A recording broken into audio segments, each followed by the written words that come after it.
la contestación de la citada en garantía,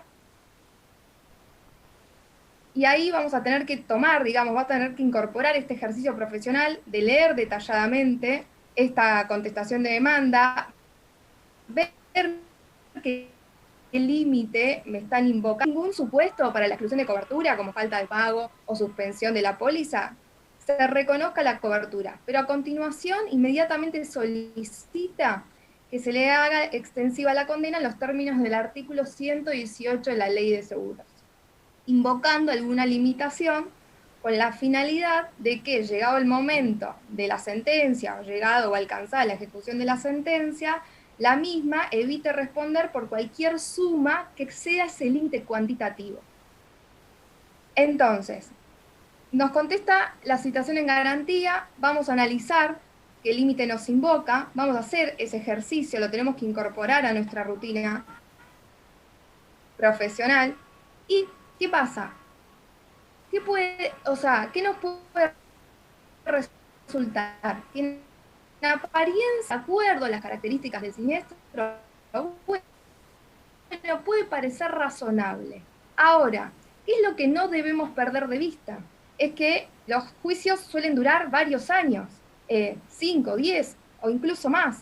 Probablemente lo que pase con el transcurso del tiempo, sumado a lo que venía explicando el doctor, el proceso inflacionario del país, el límite de cobertura pierda virtualidad, se torne desactualizado, irrisorio.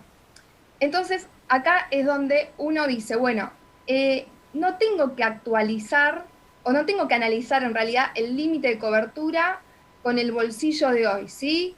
Con lo que valen hoy las cosas, sino que lo tengo que analizar con el bolsillo de acá a 5 años, a 10 años o incluso más. Eh, para poner en contexto y relacionar esto con la realidad, hay un meme, o los memes que circulaban el año pasado en la última disparada fuerte del dólar, que a mí me gusta mucho y seguramente los más jóvenes del taller lo recuerden, que un amigo le pregunta al otro, ¿cuánto tiempo estuve dormido? Y el amigo le responde, solo 2 horas. El dólar se había disparado octubre del 2020 a 195 pesos, cuando en septiembre había cerrado en 130. O sea, esta es la realidad que nos acompaña en la Argentina, que influye directamente en nuestro poder adquisitivo, se produce la despreciación de la moneda local. Entonces esta variable dólar hay que tenerla en cuenta. Y esto tiene una incidencia directa en el límite de cobertura. Esto va a generar que el límite de cobertura, llegado el momento de alcanzar la cobrabilidad del juicio, estamos en ejecución de la sentencia, sea completamente, o sea, manifiestamente desactualizado, irrisorio, esté distorsionado. Lo que nosotros sugerimos, ¿no?, desde nuestro humilde lugar, es hacer todos los planteos desde un principio, ¿sí? Desde el comienzo. Acá vamos a estar en la primera etapa del juicio, ¿sí? En el traslado de la demanda, en la sustanciación de las contestaciones. Entonces tengo que tomar este ejercicio, tengo que tomar digamos, este deber profesional de analizar a conciencia qué es este límite de cobertura que me están invocando y cómo me puede perjudicar en el momento en que yo tenga un reconocimiento de derechos por sentencia y nada, y se torne complicado hacer que la víctima se reúna con su indemnización.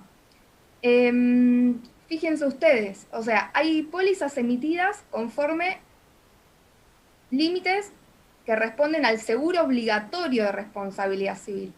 Ese seguro obligatorio de responsabilidad civil, SORC, con esas siglas los vamos a ubicar generalmente en el frente de póliza o en el cuerpo de la póliza, y después tenemos pólizas emitidas conforme seguro máximo voluntario, ¿sí? Hoy en día, conforme resolución del año 2021, el límite máximo, el límite mínimo, vamos a empezar por el mínimo, el límite obligatorio, ¿sí?, del seguro de responsabilidad civil es 1.750.000 pesos, mientras que el voluntario son 17.500.000 pesos.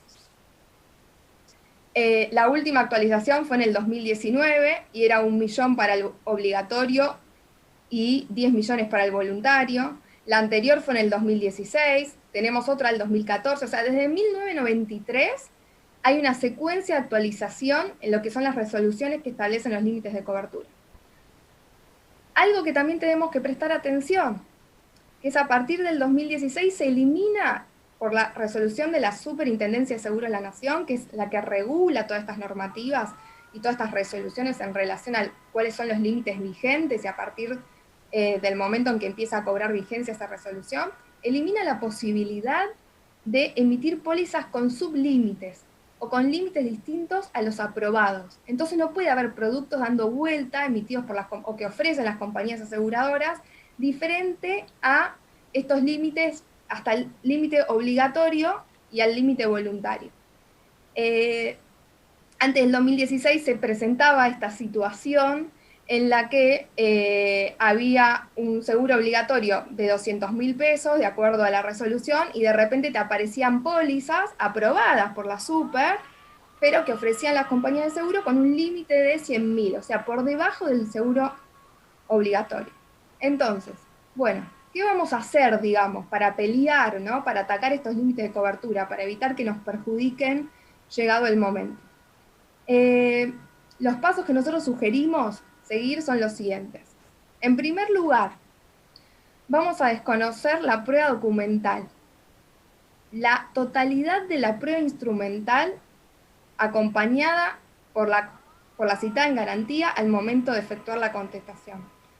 En la prueba instrumental, por supuesto que va a estar incluida la póliza, el contrato de seguros. Aun cuando invoquen un seguro voluntario, nosotros sugerimos desconocer la prueba documental. ¿Esto qué implica o qué genera? Genera la inversión de la carga de la prueba, al yo desconocer la prueba, o sea, el contrato de seguros que ellos pretenden invocar. Entonces son ellos, es la compañía de seguros, digamos, la que va a tener que salir a acreditar las condiciones generales de la póliza, las condiciones particulares, el límite que pretende invocar y de cuál va a pretender valerse llegado el momento de la cobrabilidad o de la ejecución de la sentencia. Paso 1. A continuación, ¿qué vamos a hacer? Vamos a plantear una defensa ya más aguerrida, que es la nulidad e inoponibilidad del límite de cobertura. Y ahora vamos a ver en base a qué fundamentos vamos a plantear cada una de ellas. La nulidad, ¿sí?, la vamos a basar, y escuchen bien esto, que es muy importante, en que los límites de cobertura desnaturalizan el instituto del seguro obligatorio. Desnaturalizan lo que tuvo en miras el legislador al momento de estipular la obligatoriedad de la contratación de un seguro de responsabilidad civil. Pasa por alto el espíritu de la ley, que es que toda víctima que haya sufrido un accidente de tránsito perciba la indemnización que le corresponde. Que ninguna víctima que padezca un daño, ¿sí?, quede sin ser indemnizada justamente, ¿sí? La indemnización del daño injustamente padecido. Eso es ahí lo importante de esta, ¿no? Al plantear la desnaturalización. ¿Y qué tenemos que ver? Que acá cambia el centro de protección del negocio jurídico del contrato de seguros. No solo se tiene en cuenta el patrimonio del asegurado, sino que el centro de protección mira hacia el tercero damnificado, para quien el contrato de seguros funciona como garantía, ¿sí? Se produce un cambio de tutela, de protección en los derechos de la víctima, que responde inmediatamente al espíritu de la ley, ¿sí?, a lo que tuvo en miras el legislador. Entonces, acá nos encontramos con una contradicción palmaria, o sea, cómo una norma administrativa entra en contradicción con la norma, con una norma imperativa, con una ley imperativa, con una norma de orden público, ¿sí?, como es el artículo 68 de la Ley Nacional de Tránsito. Pasando, o sea, conculcando este instituto de la obligatoriedad del seguro, desnaturalizándolo. Y ahí es donde nosotros vamos a solicitarle a los jueces, porque esto es de resorte judicial, ¿sí?, es de resorte del juez. Ahí nosotros le vamos a solicitar a los jueces el control judicial de las cláusulas predispuestas y abusivas de los contratos de adhesión. Sabemos que el contrato de seguros es un típico contrato de adhesión. Entonces, nos vamos a parar a la altura del artículo 984 del Código Civil y Comercial vigente. Este código, ¿qué nos dice? ¿Cómo tienen que ser redactadas las cláusulas predispuestas? Nos dice que si estas cláusulas predispuestas están redactadas de manera abusiva, se van a tener por no escritas. Y después, a la altura del 989, acá directamente le dice al juez que debe controlar, ¿sí? Debe hacer el control judicial de estas cláusulas abusivas pese a que hayan sido o a que hayan recibido aprobación de autoridad administrativa, debiendo declarar la nulidad, y acá vemos que es de resorte del juez, debiendo declarar la nulidad para el caso en que la cláusula desnaturalice la obligación del predisponente, en este caso la compañía de seguros, ¿sí? Sabemos que la posibilidad de negociación en los contratos de seguro es prácticamente nula, por no decir inexistente, ¿sí? Bueno, a todo esto vamos a sumarle un argumento más, que es el principio integral de reparación, o el principio de reparación integral, o plena, ¿sí? Así utilizamos la terminología que recepta el código vigente. Artículo 1740, receptado también por el artículo 19 de la Constitución Nacional, y vamos a decir que el principio de la reparación plena es un principio constitucional. Receptado también por el Pacto de San José de Costa Rica, en su artículo 63, que integra nuestro ordenamiento jurídico a través del artículo 75, inciso 22 de la Constitución Nacional. Entonces ahora, o sea, tenemos todo ese conglomerado de normas, ¿no?, que nos dan fuerza para defender esta reparación plena a favor de la víctima del accidente de tránsito. ¿Qué nos dice el principio de reparación plena? Que todo aquel que haya sufrido un daño tiene derecho a la reparación del mismo, ya sea material, ya sea un daño corporal, ya sea un daño extrapatrimonial, no discrimina, ¿sí? Incluye a todos. La reparación plena consiste en la restitución del damnificado a la situación anterior al hecho dañoso, ya sea en dinero o en especie. Entonces, la conclusión acá cae por sí sola. El límite de cobertura conculca este principio tan importante de raigambre constitucional. Lo pasa por alto. Es un menoscabo. Acá me preguntan, por más que estaban deshabilitados, pero lo refuerzo, artículo 1740 del Código Civil, voy leyendo por ahí algo del chat, espero no distraerme, 1740, reparación plena. Y ¿qué vamos a plantear también para sumar más argumentos, para darle más fuerza a este planteo de nulidad del límite de cobertura? Lo vamos a plantear desde otra perspectiva, ¿sí? Que es el artículo 109 de la Ley de Seguros. Lo repito, porque veo que van tomando nota por las preguntas. 109 de la Ley de Seguros. Esto obliga, ¿sí? Mediante esta norma obliga, la compañía de seguros se obliga a mantener indemne el patrimonio del asegurado.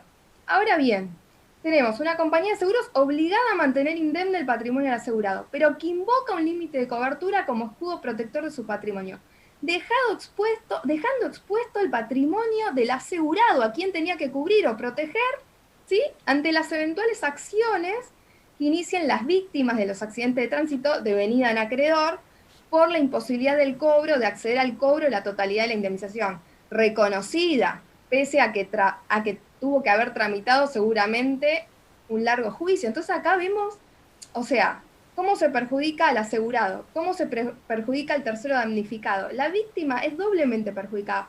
Sufrió un daño injusto, ¿sí? Un daño injusto. Probó los daños a los que sufrió. Se sometió a peritaje, acreditó el daño alegado, ¿no? Este principio de quien alega un daño debe probarlo. Bueno, lo acreditó, lo probó, obtuvo una sentencia favorable, tramitó por lo menos, 5 años de juicio, 10 o más. Y llegado el momento de decir, bien, tengo una sentencia que me reconoce el derecho a la reparación. Bueno, me oponen un límite de cobertura irrisorio, ¿sí? Completamente distorsionado. Esto no fue... o sea, la implementación del seguro obligatorio no fue, o sea, con miras a una actividad meramente recaudatoria de las compañías de seguro. No fue esa lo que tuvo en cuenta el legislador al momento de establecer la obligatoriedad, sino que está tutelando un interés superior, ¿sí? Un interés colectivo, que va más allá del interés individual, que va más allá del interés económico de la compañía de seguros. Y eso es lo que no hay que perder de vista al momento de interpretar estas cláusulas lesivas del derecho de la víctima. ¿Sí? Cualquier cláusula de este tipo, la interpretación tiene que ser restrictiva, ¿sí? Porque tenemos una norma de orden público, entonces todo lo que choca con eso, bueno, hay que extremarlo con sumo cuidado. Entonces ahí fundamentamos con este control judicial que nos habilita el propio Código Civil. Luego de eso, vamos a plantear la inoponibilidad de los límites de cobertura. Y ahora paso a desarrollar los fundamentos, ¿no? O los planteos que ustedes pueden relacionar con esta inoponibilidad para que, bueno, el escrito vaya tomando fuerza. ¿Y qué vamos a decir en la inoponibilidad? Que los contratos no pueden perjudicar a quienes no revisten la calidad de partes. El tercero damnificado es un tercero ajeno a la celebración del contrato de seguro. Entonces no se lo puede perjudicar en sus derechos. Un contrato no puede alterar lo que una norma de carácter imperativo le reconoció. En consecuencia, quien pretende invocar una limitación de cobertura en contra del derecho a la reparación plena del damnificado, a nuestro entender, y así lo defendemos nosotros, es receptado en algunos precedentes, en otros es rechazado, a nuestro entender resulta inoponible. Y acá lo que vamos viendo es cómo la autonomía de la voluntad encuentra su límite. ¿En dónde encuentra su límite? En la obligatoriedad de la contratación del seguro de responsabilidad civil. Claramente encuentra su límite. ¿Por qué? Porque si yo no tengo la libertad de contratar o no un seguro de responsabilidad civil al momento en que elijo sacar a mi vehículo a la calle, a rodar a la vía pública, no tengo esa libertad, tengo la obligatoriedad de contratarlo, justamente porque la finalidad es la protección del tercero damnificado ante la eventual producción de un accidente, para que ninguna víctima quede sin merecer la indemnización que es justamente merecida. O sea, en ese sentido, digamos, no debemos perder de vista la función social que cumple el seguro, como función de garantía, de naturaleza tuitiva, proteccionista, ¿sí? Nos enseña el profesor, el doctor Waldo Sobrino, que el principal beneficiario del contrato de seguros es la víctima de accidentes de tránsito. Acá vemos cómo la víctima de accidente de tránsito entra en la categoría de consumidor. ¿Esto por qué es importante? Primero porque el derecho del consumidor hoy en día es considerado un derecho humano. Eso ya nos da otra tutela, otro nivel de protección. Y segundo, porque nosotros al considerar a la víctima, ¿no? Al tratarla como un consumidor, a la víctima del accidente de tránsito, ya podemos echar mano, digamos, a los fundamentos de la legislación consumerista y podemos invocar los principios propios los principios del derecho de consumo, ¿sí? Que les voy a enumerar algunos para que ustedes los tengan ahí a mano para el momento de tener que fundamentar este planteo. A ver, el principio fundamental del derecho de consumo es el principio protectorio, ¿sí? Este es el principio fundamental del derecho del consumidor. Encuentra su razón de ser en que se considera la vulnerabilidad del consumidor que se encuentra inserto en una relación de consumo. Se parte de la base de que el consumidor está vulnerable. Después, otro principio que podemos enunciar es el indubio pro consumidor, que en realidad es una regla de interpretación. Cuando una norma pueda verse sometida a más de una interpretación, una norma ya sea general o particular, bueno, se debe optar, dice este principio, por aquella interpretación que fuese más favorable al consumidor.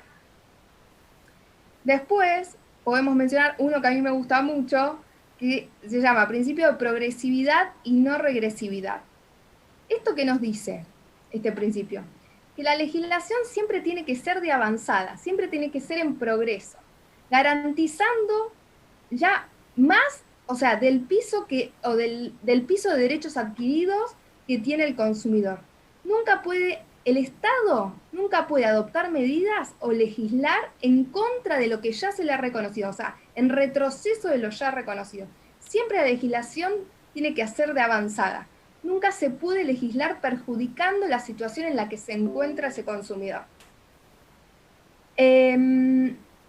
Entonces, a ver, precedente, digamos, para que ustedes busquen, para la lectura, que a mí me resulta interesante, es un fallo que se llama Albornoz-Eva, un fallo de la Sala A, en el cual ustedes van a encontrar varias voces que hablan tanto de la nulidad como de la inoponibilidad del límite de cobertura, e incluso algunos que se pronuncian sobre la validez del límite de cobertura. ¿Por qué?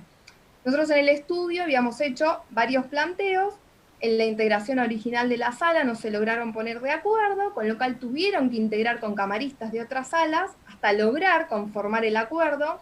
Entonces tenemos una integración que llegó a 7 camaristas, y vamos a ver las distintas voces en relación a el límite es oponible, el límite es inoponible, e incluso un voto muy interesante para que lean del doctor Carranza Casares, de la sala titular de la sala G, pero que vota, digamos, por convocatoria en la sala A, que declara la nulidad, con fundamentos muy atendibles, en este límite, en este fallo, perdón, Albornoz-Eva, que a ver si tengo, Albornoz-Eva con Núñez, año 2017, sala A. Ahora, ¿qué pasa en el 2014? Hablando de precedentes judiciales. Creo que es 2013 o 2014. La sala acá declara la inoponibilidad, encabeza el doctor Ameal, declara la inoponibilidad del límite de cobertura. Era un límite de cobertura de 30.000 pesos, emitido, la póliza la emitía Liderar, la compañía de seguros Liderar, y declara la inoponibilidad por considerar que el límite era irrazonable. Ahora bien, la compañía de seguros, no contento con el resultado del fallo, interpone un recurso ante la Corte lamentablemente admite el recurso, revoca la sentencia por mayoría simple, y declara arbitraria la sentencia de la sala K. A ver, los voy a poner un poco en contexto. El límite de 30.000 pesos había sido emitido conforme resolución del año 1993. Argentina, plena convertibilidad, $1, $1. O sea, 30.000 pesos, $30.000. ¿Cuáles son los fundamentos del fallo? El principio de la reparación plena lo reconoce, que existe el principio de la reparación plena, reconoce. O sea, como en Santa Coloma, digamos, ¿no? Sigue ese precedente la Corte, eso no lo desconoce, pero no implica, dice, que tengan que indemnizarse la totalidad de los daños. El principio de la reparación plena no implica apartarnos de las condiciones de contratación. El fallo de la sala acá entra en contradicción con una norma con la resolución administrativa de la Super. Y el último de los argumentos, entre todos los que menciona, pero estremecedor, no se probó la irrazonabilidad del límite de cobertura. Ahora yo les pregunto a ustedes, ¿era necesario probar la irrazonabilidad de un límite de cobertura de 30.000 pesos? Aplicado 25 años después de la celebración del contrato. Hay un ejemplo que nos da el titular que nos da el doctor Domínguez en el estudio para cuando hay que explicar esto, que a mí me gusta mucho, así que se lo voy a robar, y él explica que en la época de la convertibilidad, pleno año 90, con $30.000 te comprabas un mono ambiente de 30 metros cuadrados en una buena zona de Capital Federal. Bueno, hoy en día, para comprar un mono ambiente de 30 metros cuadrados en una buena zona de Capital Federal, tenemos que estar hablando de $90.000, ¿no? Un promedio. Bueno, eso hoy en día representa 15 millones de pesos. Entonces, ¿a ustedes qué les parece? ¿Era necesario probar la irrazonabilidad del límite de cobertura de 30.000 pesos año 2017? Saquen sus propias conclusiones. Ahora, ¿qué pasa? Presidente de la Corte, año 2017, no se probó la irrazonabilidad, declara el límite de cobertura válido. Precedente, Flores con Jiménez, que no lo dije, me parece.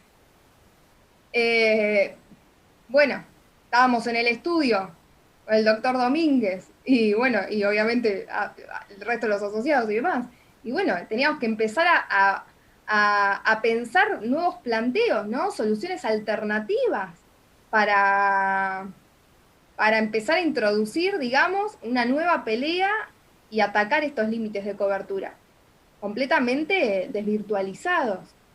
Entonces empezamos a plantear lo que se llama actualización del límite de cobertura. Lo empezamos a introducir como un planteo más. Ahora, ¿en qué momento?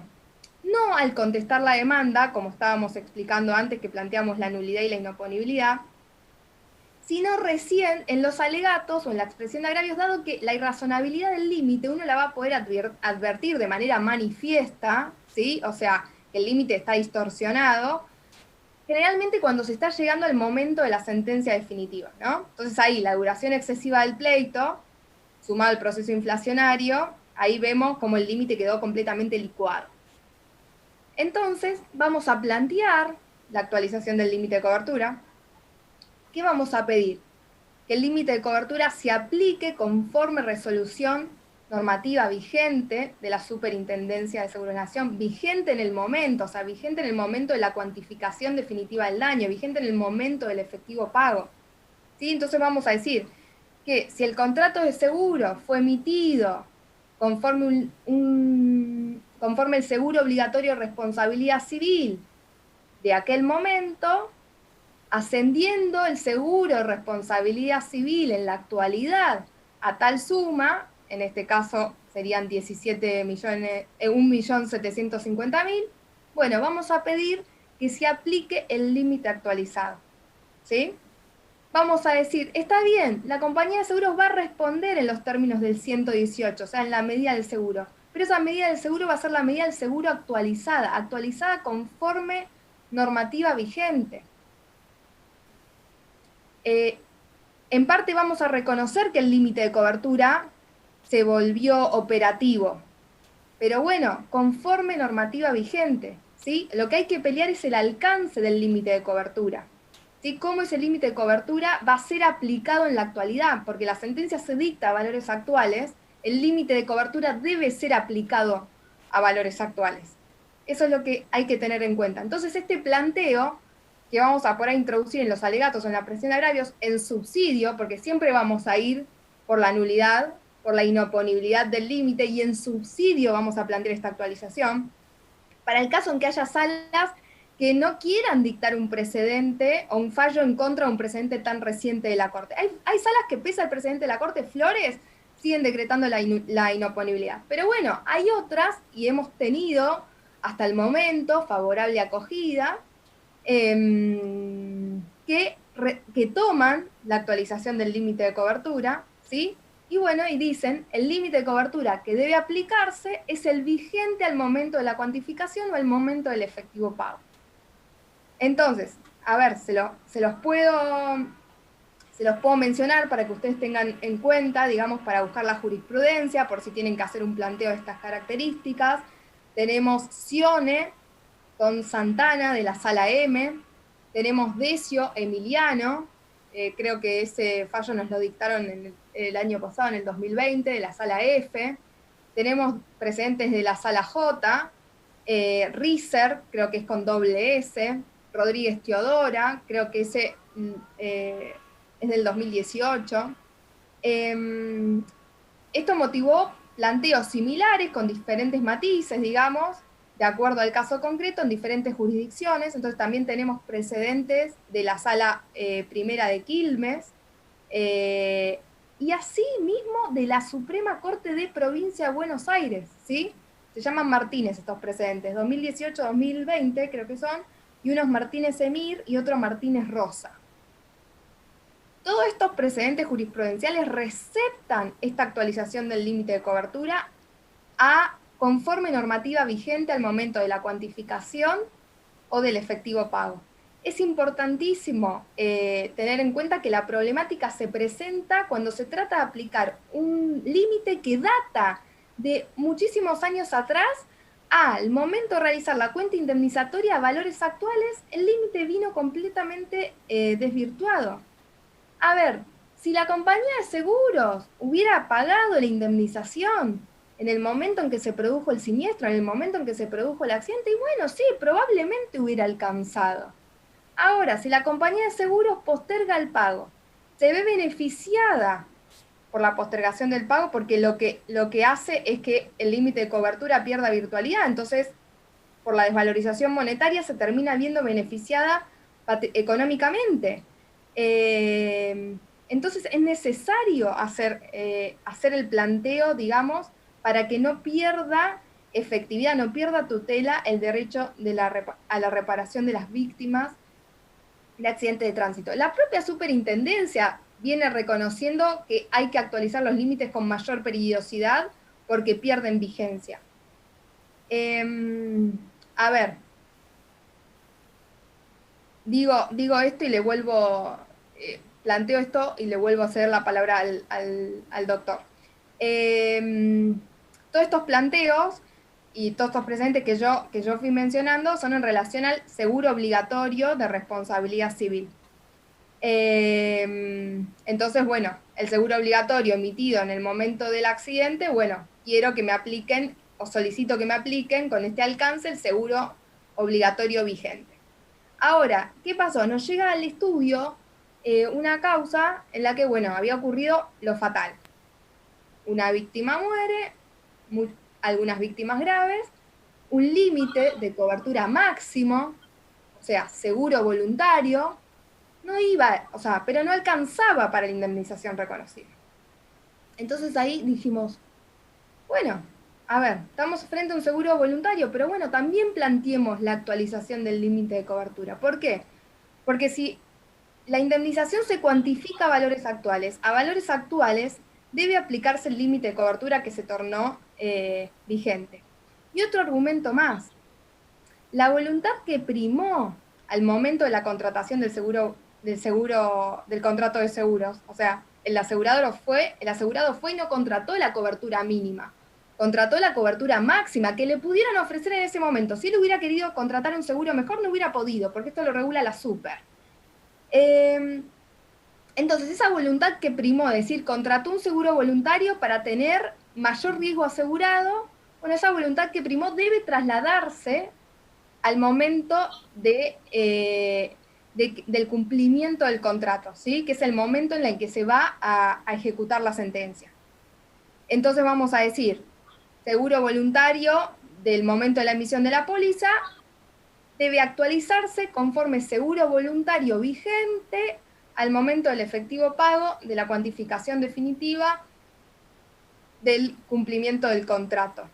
El precedente, hicimos el planteo, tuvimos favorable acogida, afortunadamente, es un precedente de la sala acá, los autos son Bravo Ricardo, a ver si tengo, bueno, Bravo Ricardo con Velázquez desde el 2019, por si lo quieren buscar. Y bueno, le devuelvo la palabra al doctor Domínguez, que ahora sí ya está con cámara, así que lo van a poder ver mejor. Bueno, gracias Sabrina. Bueno, estos fueron los consejos, digamos, la forma que nosotros actuaríamos o que actuamos permanentemente, digamos, con los planteos que hacemos para defender el interés del cliente víctima, tercero, víctima de un accidente civil. Bueno, ahora yo voy a pasar a algunas sugerencias destinadas a abogados que tienen que defender intereses de compañías de seguro en principio porque son apoderados de las aseguradoras. Y voy directamente a graficarlo con ejemplo concreto. Hoy, julio del año 2021, puede que un abogado de compañía reciba desde la compañía la demanda para contestarla, queda desapoderado, y también le van a dar un poder que el asegurado puede otorgarle en favor del mismo bono, ¿no? Para que en forma de litis consorcio conteste por las dos partes. Y puede que, bueno, esa demanda sea hoy de 8 o 10 millones de pesos porque reclama para reparar, se reclama para reparar un daño, una lesión, y hoy el límite de cobertura sobre la cual va a responder la compañía de seguro puede llegar a ser la de 17 millones y medio, ¿no? Que es la última actualización que hizo la Superintendencia de Seguros, es una póliza nuevita, vigente. Entonces, a priori no parece que haya ninguna dificultad, ningún interés contrapuesto entre lo que la tarea de defensa del abogado, por un lado de la compañía de seguros, y también del asegurado. Pero ¿qué va a pasar cuando el proceso termine dentro de 5 o 6 años? ¿No? Un tiempo promedio que duran estas acciones. Y puede que la condena sea de 20, 30 millones de pesos, ¿no? Estamos en un proceso inflacionario. Si tomamos los últimos 12 meses de año calendario, estamos cerca del 50%, es decir que 100 pesos de hoy en un año van a ser 150 pesos y en 225, ¿no? Al mismo ritmo inflacionario. Entonces, ¿qué hace o qué debería hacer el abogado de compañía de seguros? Pero bueno, a ver, yo por un lado voy a defender los intereses de la compañía, voy a defender los intereses del asegurado, pero también estoy a la luz de lo que me impone la ley de seguros en cuanto a mantener indemne el patrimonio del asegurado. Entonces, ¿qué pasa cuando dentro de 5 o 6 años nos podamos encontrar ante el escenario de que la condena del capital sea superior al límite máximo de cobertura que en su momento se pactó y sobre lo cual no había ninguna posibilidad de variante? Digamos, la voluntad del asegurado, como bien dijo Sabrina, fue la mayor protección. El mercado le ofrece como máximo hoy una cobertura, un límite máximo voluntario de 17 millones y medio, y resulta que al final de pleito puede que la compañía le diga, miren, no, nosotros respondemos por 17 millones y medio, el resto se tiene que hacer cargo usted. Bueno, a esto se expone un abogado de compañía de seguros que contesta también por el asegurado. ¿Y a qué se expone? De que si la compañía decide no mantener indemne al asegurado y aferrarse a ese límite de cobertura de 17 millones y medio, es probable que el asegurado diga, bueno, acá hay mala praxis. Como yo otorgué un mandato para que me defiendan, no me entero de nada, estoy supuestamente protegido, y al final del pleito no se mantiene indemne mi patrimonio, porque un abogado no hizo los planteos de defensa personales que tenía que hacer en cuanto a esta materia, y actuó en un marco de intereses contrapuestos, porque el interés de la compañía de seguro no era exactamente el interés que tenía el asegurado, ¿no? El interés del asegurado, en principio, es que la compañía le responda en su totalidad, digamos, y esa es la expectativa.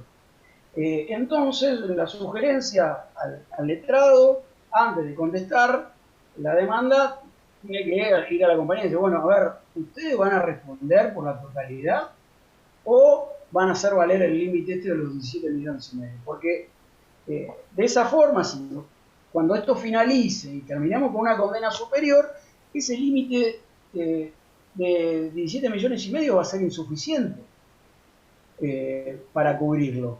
Entonces, me obligan a exponerme a una denuncia ante el Tribunal de Ética por haber actuado por intereses contrapuestos, o bien una mala praxis, ¿sí? Con lo cual, bueno, el consejo es que deben convenir previamente con la compañía de seguro, bueno, cuál va a ser el comportamiento para cuando se presente una situación así en el futuro. ¿Sí? Bueno, y por el lado de los consejos al abogado del asegurado para los casos en que la compañía de seguros le advierta que puede haber intereses contrapuestos porque el límite de cobertura eventualmente puede no alcanzar a cubrir la totalidad de la condena, con lo cual lo que debe invocar ese abogado particular que defiende al asegurado es este, la obligación que tiene la compañía por la ley de seguros, que es una ley emanada del Congreso, que puede estar en contraposición con esta disposición que emite la Superintendencia de Seguros, pero que esa ley, la emitida por el Congreso, es una ley superior, ¿sí? Y que en conjunto con la función social del seguro, etcétera, tiene que ser el fundamento por el cual el abogado particular defiende los intereses invocando esto para que en definitiva la indemnización, el asegurado quede absolutamente indemne, su patrimonio totalmente resguardado, ¿sí? Bueno, y por último quiero hablar de lo que nos sucede en la práctica con las condenas, ¿no? Bueno, o sea, estamos hablando ya de la función judicial para quienes tengan que dictar sentencia respecto de esto. Y muchas veces, bueno, una condena puede terminar en primera instancia condenando un capital por abajo del límite máximo permitido dentro de la cobertura pactada, o puede terminar por encima, ¿no? Eso no lo sabe el juez de primera instancia, porque, bueno, en definitiva no es quien cuantifica en forma definitiva que sí lo es la alzada, ¿no? Entonces, al momento de hacer extensiva la condena a la compañía de seguros, generalmente las disponen que la condena se hará extensiva a la compañía a la aseguradora en los términos del artículo de la ley de seguros. Es decir, de acuerdo al contrato de seguros, en la medida del seguro. ¿Y cuál es la medida del seguro? A nosotros se nos ocurre que sería muy saludable que al momento de dictar sentencia de primera instancia y también de Cámara, que se establezca exactamente cuál es el extremo, el límite de ese alcance. Es decir, si es inoponible, si lo consideran nulo, o bien si ese valor debe ser actualizado y que no lo dejen sujeto a una interpretación de que por el cual esa condena sea exclusivamente hasta el límite pactado o al límite vigente actual. ¿Sí? Deberían los jueces decir, se condena a la compañía de seguros hasta el límite máximo voluntario vigente al momento de la cuantificación definitiva. O, como bien hablan otros fallos, incluso van más allá, más adelante, dicen el límite máximo voluntario dispuesto por la superintendencia al momento del efectivo pago. ¿Sí? Bueno, y con esto creo que finalizamos la exposición y ahora lo voy a invitar bueno, a abrir el debate, a escuchar preguntas, despejar dudas, lo que consideren, estamos para contestar lo que crean conveniente. Muy bien, muchas gracias, profe. Si les parece, vayan levantando la mano y de a uno les voy habilitando el audio. El primero es Matías, te damos audio.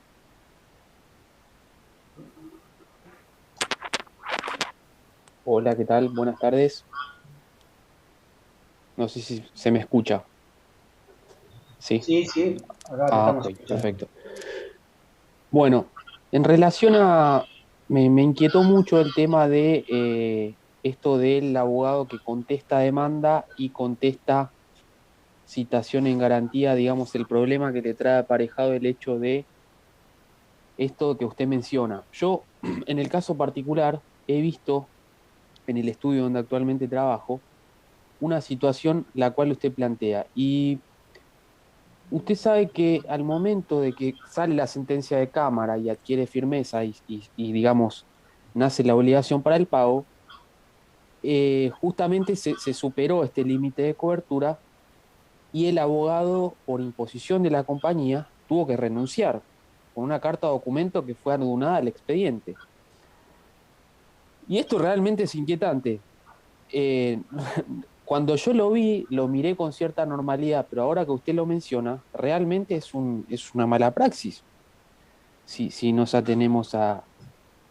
Bueno, creo bueno, la renuncia del abogado es tardía, digamos, porque el momento de defenderlo, digamos, el interés contrapuesto no nació en el momento de la cuantificación definitiva. Yo creo que se puede prever en el mismo momento de que aparece la demanda, en el momento de contestar, teniendo en cuenta esto de que la inflación nos lleva a esta posibilidad en forma concreta.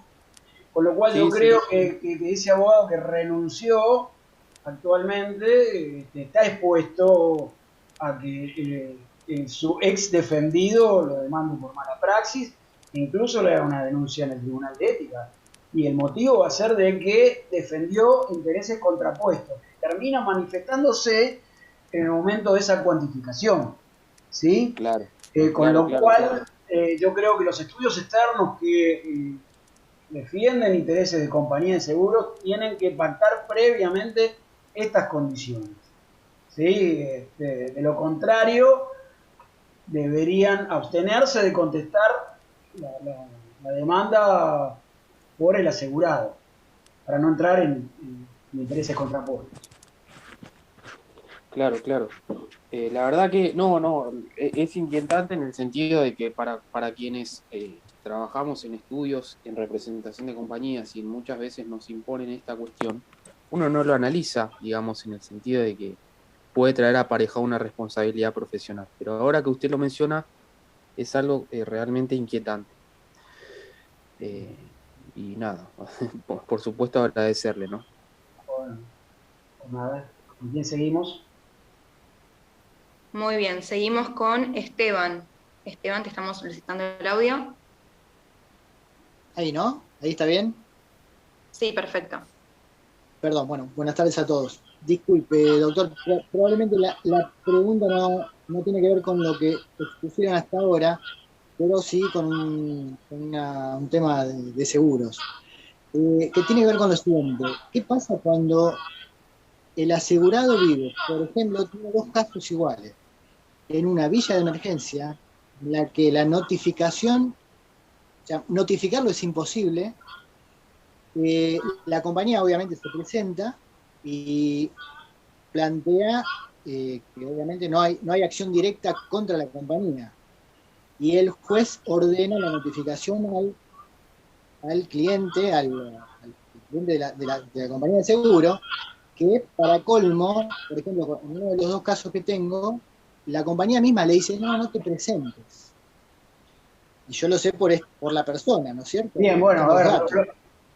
no tiene ¿Qué mucho pasa que en ver con esos el casos? tema, no tiene mucho que ver con el tema de hoy, pero el consejo es el siguiente. Bueno, primero, digamos, nosotros lo que hacemos es intentamos la notificación pidiendo que el oficial notificador sea acompañado por fuerza de seguridad y a cuyo fin pedimos un libramiento de un oficio destinado a la comisaría de la zona para que acompañe al notificador.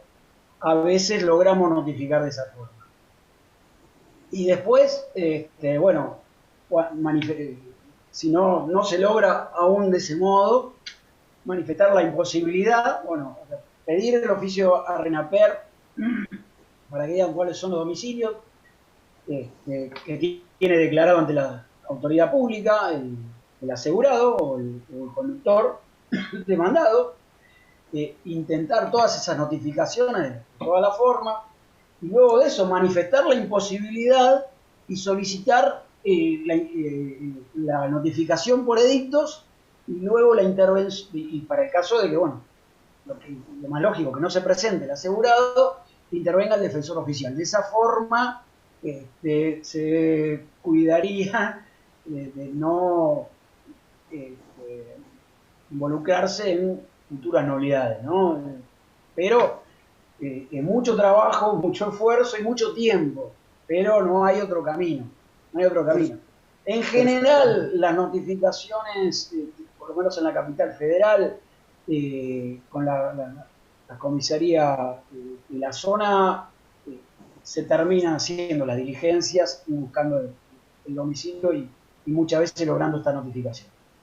Perfecto, muchas gracias, disculpe que no tiene que ver con el tema. Ok, para eso estamos. Muy bien, muchas gracias. Seguimos con Emiliano. Hola, ¿qué tal? ¿Se escucha bien? Sí, sí. Bueno, en primer lugar agradecerle la charla, saludar a los colegas, excelente, muy claros los conceptos y la verdad es que colabora mucho lo que es el planteo y el repensar este tema. Un poco en lo concreto, mi pregunta radica en lo siguiente. ¿Qué ocurre en aquellos siniestros en los cuales deriva una multiplicidad de víctimas? Por ejemplo, en mi caso concreto son 4 víctimas. La compañía tiene conocimiento de que las 4 víctimas sufrieron lesiones graves o lesiones muy importantes, incluso al punto tal de que a mi cliente le llegan a evaluar la incapacidad. Bueno, no se llega a un acuerdo en ese momento en forma extrajudicial, ¿viste? La compañía directamente, incluso mi cliente sin representante legal. Bueno, mi cliente deja pasar el tiempo. Las otras 3 víctimas sí llegan a un acuerdo con la compañía. Bueno, al tiempo mi cliente se decide, obviamente previo a que prescriba, a formular el reclamo pertinente. Y cuando va a formular el reclamo pertinente, le dice, che, pará, yo por los otros 3 damnificados ya pagué el, qué sé yo, por ejemplo, el 85% del límite de cobertura que yo tenía, y en tu caso concreto me queda nada más un 15%. Que llevado a valores, incluso aplicándole una tasa, yo soy de la ciudad de Rosario y acá hay diferentes criterios. El principal criterio que existe en todo lo que es el tema de actualización es actualizarlo con una tasa de interés. O sea, agarrar el valor y actualizarlo con tasa de interés. Llegamos a una suma que no alcanza a cubrir la real incapacidad que padece. Entonces, mi pregunta es, concretamente,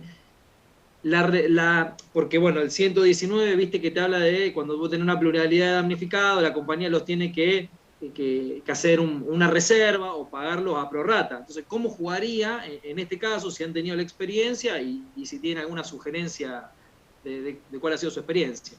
Muchísimas gracias. Bueno, la verdad que es algo que lo que planteas es muy interesante. Y te diría, te voy anticipando, de difícil solución. Lo primero que plantearíamos en ese caso es que lo acordado y abonado voluntariamente por las compañías corren por su cuenta, y que para el caso de que nos tengamos que atender al límite de cobertura, vamos a tener que la compañía debe responder a prorrata. Es decir, si pagó de los 17 millones y medio, pagó 12 y después se lo condena por 30, bueno, sumemos todo y hagamos la proporción que le corresponde al último. Esto es una de las, lo que plantearíamos. Y después, bueno, lo que ya expresó Sabrina respecto de la inoponibilidad, respecto de la nulidad, de la función social del seguro, y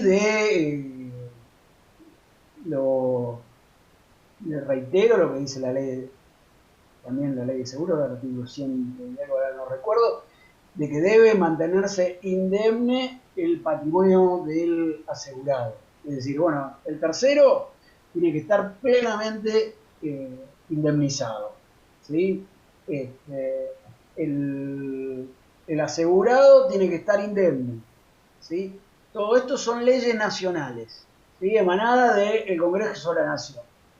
Y si entran en contradicción con una disposición de un órgano como la Superintendencia de Seguros, que depende del Poder Ejecutivo, tiene que primar la ley superior, con lo cual habría que hacer algún planteo o de inconstitucionalidad o bien de inaplicabilidad. Yo iría más por el tema de la inaplicabilidad, en razón de que la ley superior debe prevalecer sobre las leyes inferiores. Muchísimas gracias. No, por favor. Bueno, ahora seguimos con Raúl. Gracias, muy amable, un gusto. Buenas tardes, doctor, Sabrina, doctora, también un gusto, un placer, muy enriquecedora la charla. Coincido en pleno con el punto de vista, la función social del seguro, las cuestiones técnicas que explicaron, un lujo. Aprovecho la consulta de estrategias procesales que está respondiendo el doctor. Con respecto a esta situación que refiere de los intereses opuestos de los abogados de compañía y los particulares.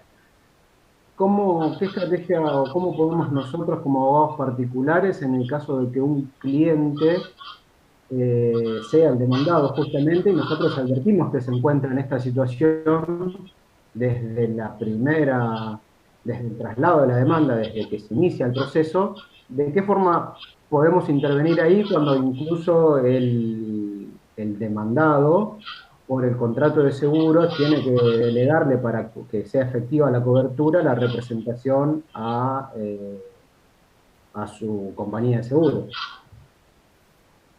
Bien. A ver, vamos a hablar de un caso donde el asegurado decide defenderse por su cuenta, digamos, y no otorgar el mandato a la compañía de seguros, de acuerdo seguramente a lo pactado en la póliza. Bueno, la única consecuencia en principio sería que debería hacerse cargo de los honorarios de su abogado, ¿sí? Esto es lo que la compañía de seguros no va a cubrir. El resto de lo pactado en la póliza está obligado a cubrirlo 100%. No puede, la compañía ni siquiera, nunca hemos tenido mucha experiencia de demandados que se presentan con su propio letrado, y no por ello la compañía intenta, con ese argumento, deshacerse de su obligación de indemnizar, digamos, de cumplir con el contrato de seguro y cubrir en los términos del contrato al tercero. Está bien, pensé que no lo había visto en la práctica, pero pensé que por la ley de seguros ellos tenía el asegurado la obligación de delegarle la dirección del proceso al asegurado. Esto no surge de la ley, esto surge de todas las pólizas, pero en realidad lo que se pacta en las pólizas es que para el caso de que los asegurados o incluso terceros ajenos, como puede ser un conductor que no está dentro del contrato y no es asegurado, elija su propio defensor, tendrá que correr con las costas del letrado. Esa es la única diferencia. Gracias. Muy bien, muchas gracias, profe. Le damos la palabra a Miriam. Miriam, te escuchamos. Hola, ¿qué tal? ¿Me escuchan? Buenas noches. Sí, ¿qué tal? Buenas noches. ¿Qué tal? Buenas noches. La pregunta es la siguiente, la duda que me surge con respecto a todo esto. Yo en estos momentos soy abogada patrocinante de la parte actora, o sea, de un accidente, el tercero damnificado, bueno, soy abogada patrocinante. Obviamente, al contestar demanda, las aseguradoras, todos los juicios que tengo, unificaron patrocinio.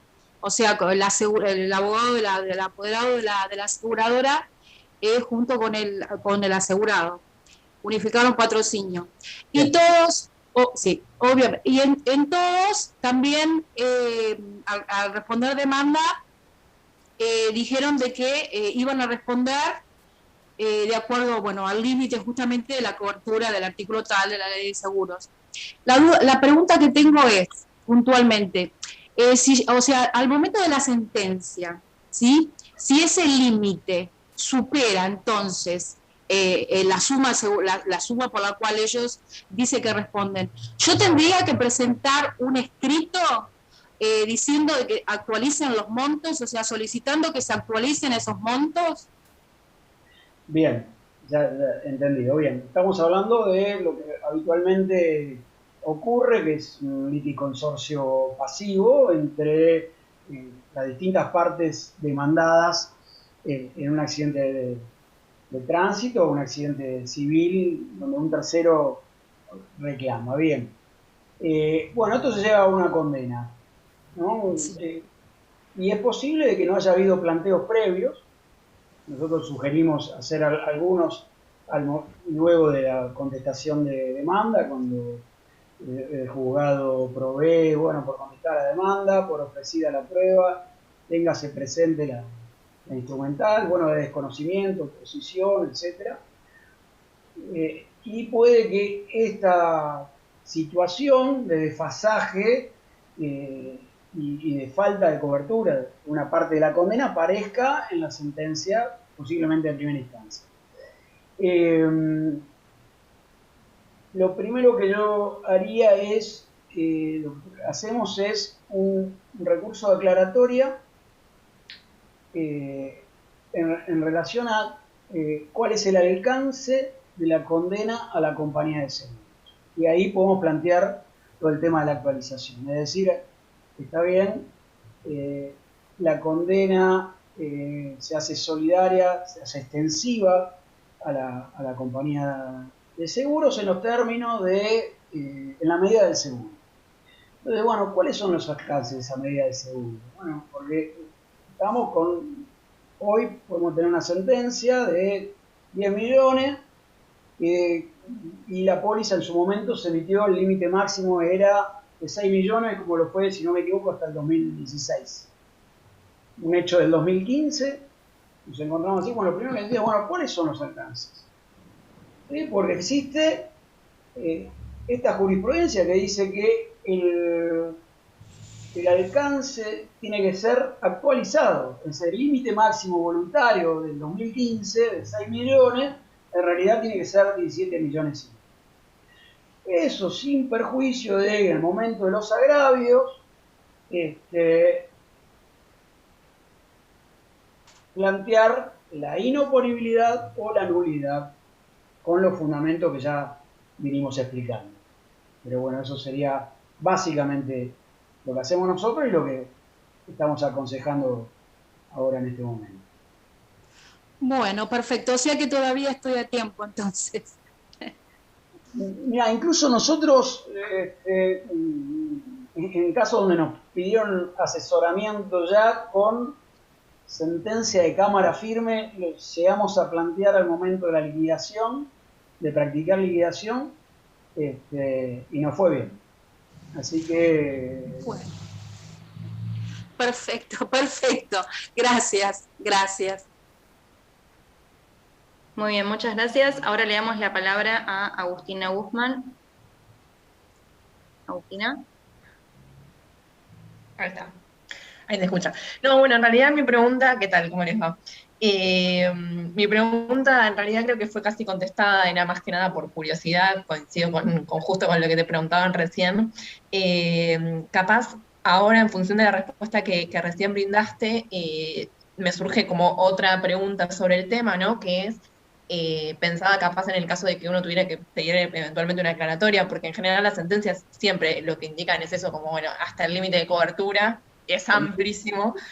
Yo nunca me lo planteé y digo, siempre trabajé del lado de la aseguradora como estudio externo, ¿no? y pensaba, claro, del otro lado es distinto pensarlo de esa manera, y pienso capaz como para aportar algo a esto, ¿no? Es qué elementos considerarían para ver cuándo es el momento oportuno de plantearlo, digamos, ya con la sentencia, ¿no? Como aclaratoria, qué elementos ustedes tienen en consideración, ¿no? Supongo que con, digamos, con la simple sentencia ustedes ya de por sí lo han planteado directamente para tenerlo medio asegurado. Digamos, a ver cuál sería capaz tu sugerencia. Sí, sí, bueno, y la verdad que gracias a tu pregunta voy a completar la respuesta de la chica anterior porque me quedó algo ahí pendiente. Bien, como te decía, nosotros arrancamos planteando como aclaratoria, bueno, cuál es el alcance, cuál es el extremo de esa condena. Sí. Y ahí hacemos el planteo, porque, bueno, hay un límite máximo voluntario y puede que la sentencia en primera instancia lo haya superado o no, pero existe la posibilidad de que sí lo haga la Cámara. Y también tenemos la experiencia de que los jueces no son muy amigos de las aclaratorias y en el 95% termina siendo suficientemente claro que no al lugar, con lo cual ya llevamos el planteo a los agravios, ¿sí? Y para no dejar supuestamente firme esa disposición de un renglón, planteamos desde el vamos, aunque todavía no parezca como aplicable, que como agravio es la ausencia de haberse expedido respecto de los extremos a la cual debe responder la compañía de seguros. Y ahí desarrollamos todo el planteo, inoponibilidad de nulidad y en subsidio el de actualización. ¿Sí? Así que bueno, espero haber completado también la pregunta anterior que me había quedado esto, porque decirle plantea una aclaratoria y después en el 95% la cuestión no tiene buena receptividad, es dar una respuesta poco práctica. Ahora está más completo el consejo. Muy bien, muchas gracias. Ahora le cedemos la palabra a Leandro. Leandro. Leandro. Hola, ¿qué tal? Buenas tardes. ¿Me escuchan? Sí, sí, muy bien. Bueno, primero, como decían recién, buenas tardes a todos. Gracias por este taller, clase, como lo llamemos. La verdad es que bastante didáctico y actual. Lo que quería preguntar más que nada es un tema, es más que nada una opinión, más que pregunta, porque algunos hemos estado en conocimiento de estas cosas que pasan en la práctica del límite de cobertura, más que nada que por algo la superintendencia actualizó los valores, y a raíz de eso, y por el tema de no solo de la actualización, sino de las condenas que ha habido y los desfasajes que explicaban antes, muchas compañías de seguros, o por lo menos tengo conocimiento que algunas, han tomado conocimiento de esto y en sus mismas pólizas han dado la opción de incrementar el límite de la RC. ¿Sí? Con una pequeña extra prima, incrementar hasta un 50 o hasta un 100% de lo que dice la ley, o perdón, la normativa vigente, que es la de la superintendencia. La pregunta es, yo sé que con los procesos inflacionarios en Argentina no podemos calcular nada, lamentablemente. ¿Esto sería correcto? ¿Estaría bien? O sea, ¿cómo lo vemos del lado de, más allá de que obviamente del lado del actor, del damnificado, lo vamos a plantear como nulidad, obvio? Ahora, ¿se están cubriendo un poco más? ¿No les alcanzará igual? Porque el proceso puede llevar 2 o 3 años. ¿Cómo lo ven? A ver, para comenzar te agradezco por la información porque la verdad, por lo menos en mi caso, no había visto estas cláusulas de una alternativa a subir el límite de cobertura. No sé si Sabrina, vos viste alguna contestación de demanda últimamente donde hayamos visto esto. A ver, en realidad lo que dice la última resolución de la Super es que se pueden pactar límites superiores a este límite de responsabilidad civil, a este seguro obligatorio de responsabilidad civil, previa autorización del ente de aplicación, o sea, de la Superintendencia de Seguros de Nación. Pero no es que no hay pólizas dando vuelta, digamos, de manera general, con límites amplificados diferentes a estos que resultan estipulados específicamente. Justamente, ¿por qué? Porque se generaba esta situación de que había productos intermedios que tenían una aprobación particular, y justamente es como que lo que acá se trata es de legislar para la totalidad, digamos, de la sociedad, y no que cada uno, utilizando distintos mecanismos, logre la aprobación de pólizas con condiciones particulares que van. Bueno, en este caso vos planteás una mejora, pero lo que pasaba antes era que iba en desmedro. Entonces, para eliminar todo ese tipo de situaciones que se presentaban, la Super lo que dice es, si querés emitir una póliza mejorando estas condiciones, tenés que pedir autorización expresa al ente, que soy yo, el que regula. Y nada, en lo que va, digamos, del año y en las contestaciones de demanda, por ahora no vimos ninguna póliza que haya mejorado el seguro obligatorio. Sabrina, esto es relativamente nuevo, tiene 2 meses.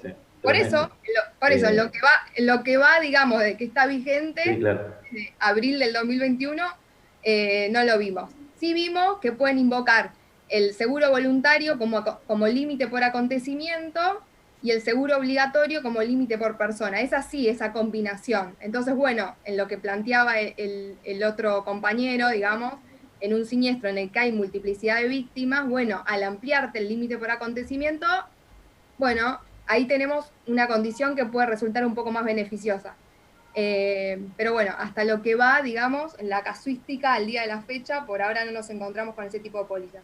Les comento, y para terminar, ya complementando el tema, es así, es como decía, es como dice Sabrina, y es como, vamos a ponerlo indubio, prueba asegurado o algo así, es como que le dan una changüí al asegurado de tener un poco más de el límite de cobertura. Y sí, es correcto que hay que pedir autorización, y es en base, y la autorización se da en base al patrimonio y a los ejercicios, digamos, de la compañía. Por ejemplo, compañías que están muy bien, tienen un valor, tienen por ejemplo hasta un 50 o hasta un 100% que lo pueden tomar. Otras compañías que no están, digamos, con resultados bastante bien o que tienen muchos juicios, posiblemente o no se los acepten o se los acepten en menor medida. Pero a mí me parece una medida, por lo menos de la compañía que pueden y de las que uno contrata, bien, o sea, para proteger un poco más al asegurado. Está bien eso, Leandro, pero va a tener una repercusión directa en el valor de la prima también. Tal cual. Sí, es con extra prima siempre. Exactamente, porque salen con un producto al mercado que, bueno, que es competitivo, porque tienen compañías de la misma línea, digamos, que sabes que te responde bien y me volví competitiva porque te la ofrezco a determinado valor la prima. Bueno, esto obviamente, tiene un costo extra. Exacto.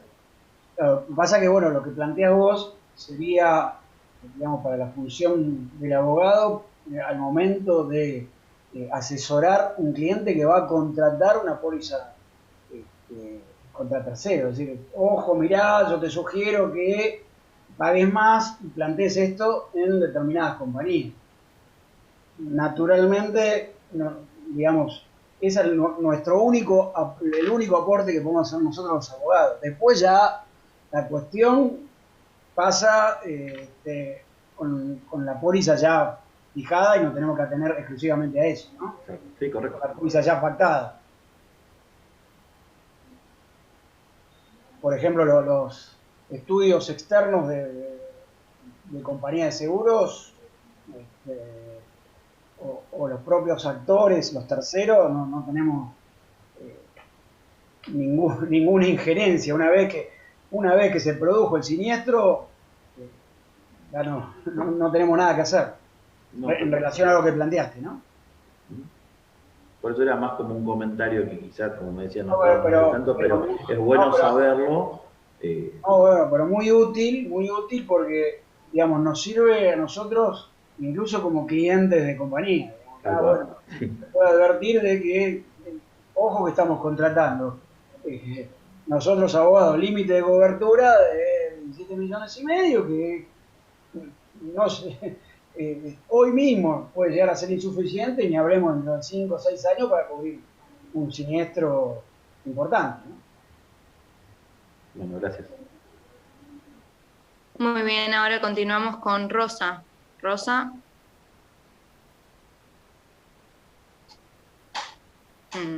Ahí está. ¿Qué tal? Buenas tardes, colegas. No podía ingresar a la cámara. ¿Me escuchan ahí? Sí, muy bien. ¿Qué tal? Lo mío es una cuestión procesal. Voy por la parte actora en una demanda de daños por accidente de tránsito. Solicité al juzgado 72 notificar por carta documento, ya que es una cédula ley y la oficina de Matanza tiene el notificador de la zona exceptuado por la pandemia. Cuestión que estoy intentando notificar del año 2019. Al solicitarlo al juzgado me contestan que por el artículo 36 estaba impedido está prohibido. Pero yo sé, pero no encuentro jurisprudencia ni nada en la normativa como para solicitarlo nuevamente y no quiero hacer agua en el intento. Si hay algún remedio que ustedes conozcan. Bueno, ¿contesto yo, Sergio? Sí, a ver, esto es estrictamente procesal. Tenemos antecedentes no me acuerdo justo del juzgado 72, pero sí de un montón de juzgados del fuero que autorizan la notificación por carta documento. Lo que te exige, obviamente, es que si tenés copias de traslados, que las copias de traslados estén digitalizadas. Sí, sí, están digitalizadas. Exactamente, entonces se incorpora una leyenda en el texto, digamos, en la carta documento, es que la compulsa de las copias se puede hacer de manera virtual, dado que se encuentra la totalidad de las copias digitalizadas, y la notificación puede ser cumplida por carta documento, creo que es el artículo 136 del Código Procesal, que en uno de los supuestos te habilita la notificación por carta documento. Estaba discutido, digamos, si la notificación del traslado de la demanda podía, digamos, cumplirse por carta documento. Ahí, como iba con copias, decían que no, pero bueno, eso se fue flexibilizando, se admite para el traslado de la demanda, en algunos juzgados, obviamente, y la única condición es que las copias se encuentren correctamente digitalizadas. ¿Qué pasa? Sí, incluso yo pedí, solicité de que estando las copias digitalizadas, que pudiera en la carta documento colocar la leyenda a la que hacía mención. Ok, ¿qué dificultad se te puede presentar con la carta documento? Que se resuelve con la cédula, digamos, es si la persona a la que va dirigida la notificación, es decir, al demandado, vos ibas por parte actora, ¿no? Creo que dijiste. Sí. Bueno, no está en el domicilio, y vos ya sabés que ese es el domicilio, y querés utilizar el instituto de la cédula bajo responsabilidad, y con la carta documento por ahí vas a necesitar más de un intento, digamos, para lograr la notificación. Pero precedentes en el fuero hay. Sí. Tendría que hacer una nueva solicitud, una nueva presentación, nombrando que los juzgados que dieron lugar al pedido. Perfecto. Muchísimas gracias. Y otra sugerencia, Rosa. El juzgado 72, antiguamente el titular ya jubilado era Dupou, un juez, digamos, poco receptivo, un poco dinámico. Ahora asumió, por lo menos la subrogancia, si no me equivoco, el juez Galmarini, que creo que es una persona más joven y más proactiva para este tipo de cosas. Yo sugerí, digamos, que hagas este planteo y trates de alguna forma pedir audiencia con él y transmitirle directamente la problemática. Creo que van a encontrar alguna solución. Bueno, muchísimas gracias. Muy bien, continuamos con Luciano. Luciano. Acá estoy. Sí, buenas tardes, buenas noches. Mira, mi pregunta es, más allá de una visión personal, que los límites de cobertura nunca los entendí, porque el dolor que produce un daño no tiene límite. Pero, a ver, yo qué quería decirte, hay una modificación, quería ver cómo podemos insertar la Ley de Defensa del Consumidor frente a este contexto de los límites de cobertura, porque tengo entendido que el artículo 1 de la Ley de Defensa del Consumidor, de la Ley 26994, que lo modifica ese artículo, habla de que saca la oración de terceros expuestos a la relación de consumo. Entonces, es como que tira abajo una parte de la doctrina. Entonces, ¿cómo podemos cerrar un encuadre donde, a través de la defensa del consumidor, que creo que la citaste, y la citaste muy bien, no logro poder insertarla frente a ese contexto del tercero expuesto? No sé si fui claro. Sí, Luciano, es verdad, hay ahora, a partir de la vigencia del nuevo código que modifica, digamos, el buy estándar, ¿no? Como le dicen en la doctrina a este consumidor expuesto, y dicen, bueno, prácticamente lo mató. Ahora, tenemos herramientas, digamos, para agarrarnos y hablar del contrato de seguros como una relación de consumo, en la que el principal beneficiario es la víctima del accidente de tránsito.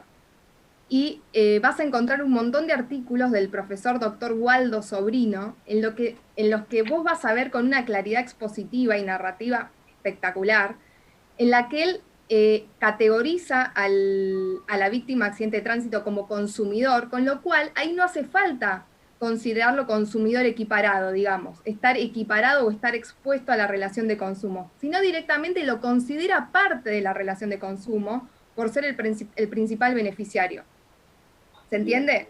Entonces ahí automáticamente te entra a jugar toda la legislación consumerista a tu favor, los principios del derecho de consumo que mencionamos en la primera parte de la presentación, ¿sí? Por ser el principal beneficiario del contrato de seguro, ¿sí?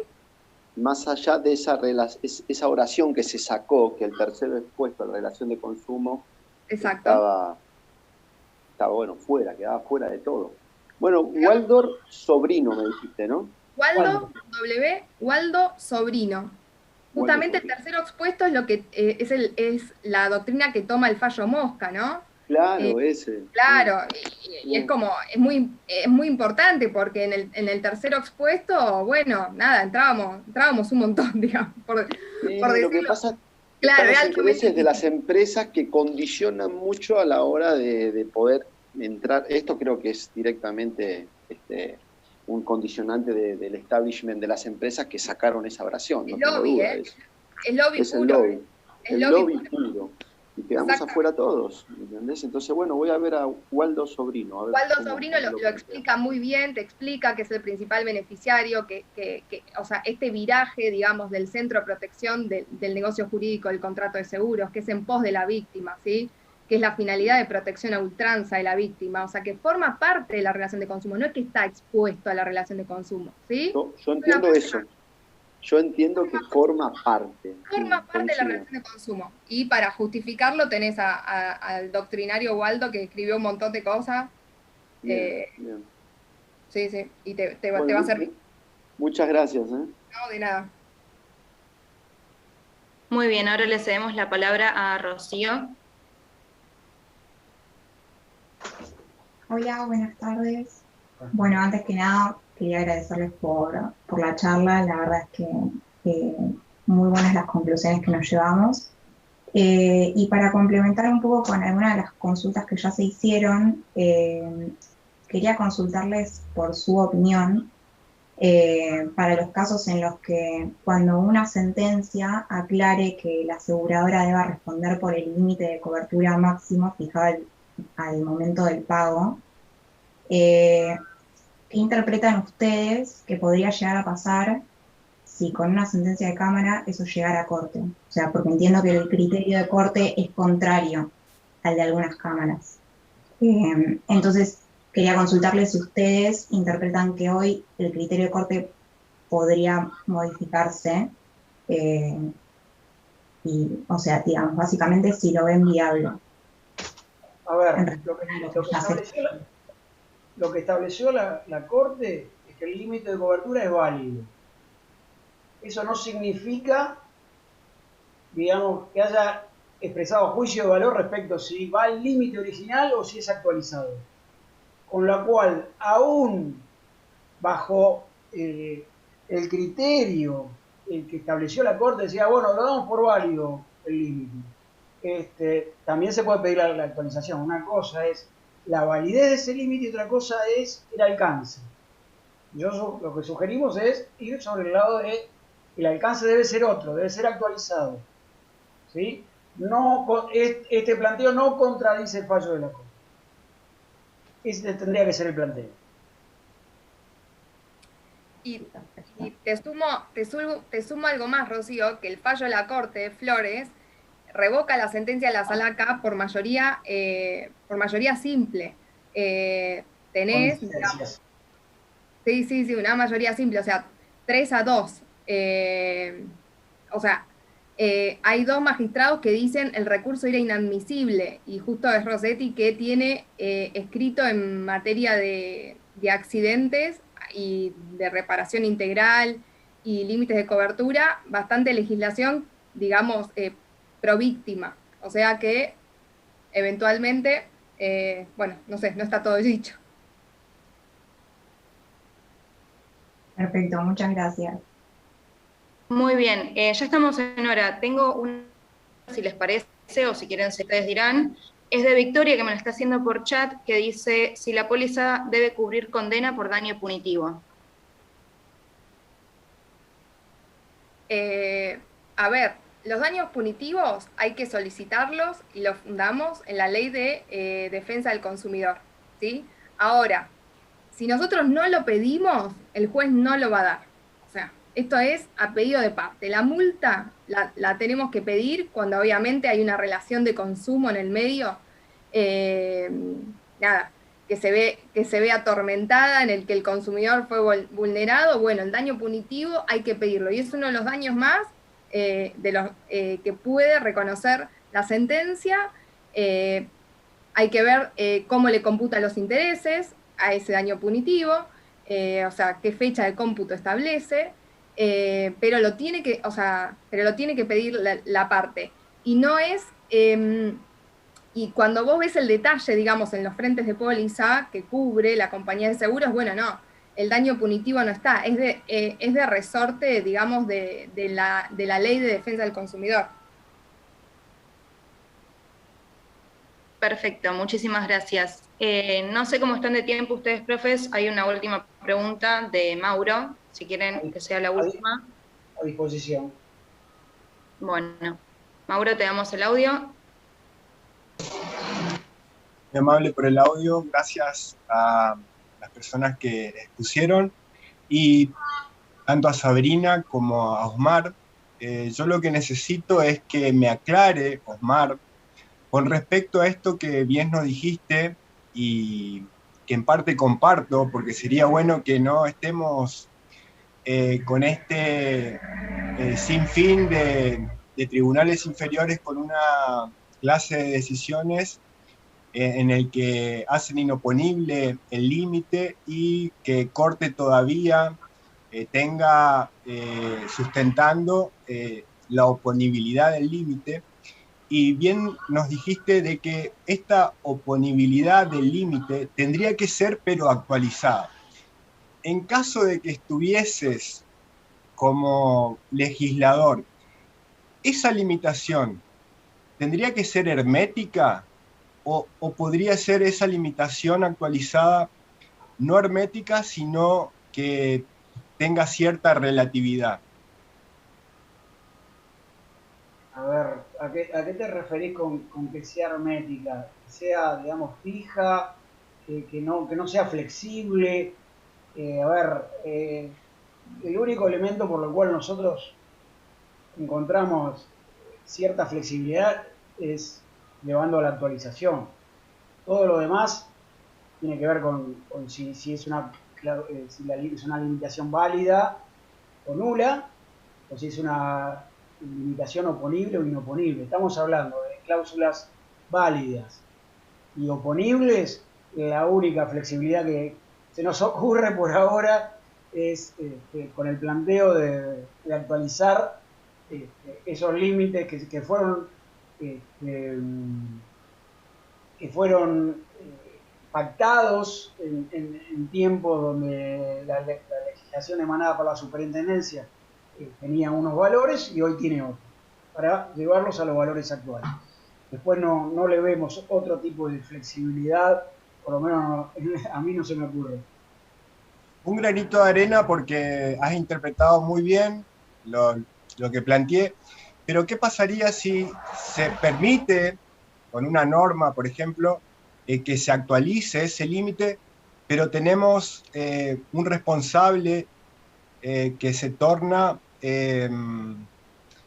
no pudiente o insolvente? Ahí habría que tener una flexibilidad también, ¿no? Pero estás hablando de la aseguradora, a ver. Claro, el responsable, o el tercero citado en garantía. Pero bueno, el tercero citado en garantía. Vos estás hablando, por ejemplo, de un asunto en el cual es condenado a pagar la parte, digamos, demandada en general, a pagar una suma superior a la pactada en el límite, ¿sí? Claro, y teniendo presente de que se pudo actualizar. Y el resto de la condena debería la parte actora intentar percibirla de manos del asegurado insolvente. Sinceramente no lo pensé así, pero también podría darse ese caso. Está bien, pero quiero saber cómo lo pensaste. Yo lo pensé como que, como vos nos explicaste, que se acepte de que se puede actualizar ese límite, pero llegado a ese caso, el responsable, el que tiene que cubrir ese límite, se torna insolvente. A ver, ¿qué más podés hacer? Digamos, esa es la pregunta. Exacto, sí. Bueno, ya... Desde tu experticia. No, bueno, entramos en terrenos ya muy difíciles, digamos. ¿Sí? Lo único que lo dejamos en stand-by si querés. No, pero bueno, lo único que me viene a la mente es muchas acciones que hubo contra la Superintendencia del Seguro, contra el Estado Nacional, ¿sí?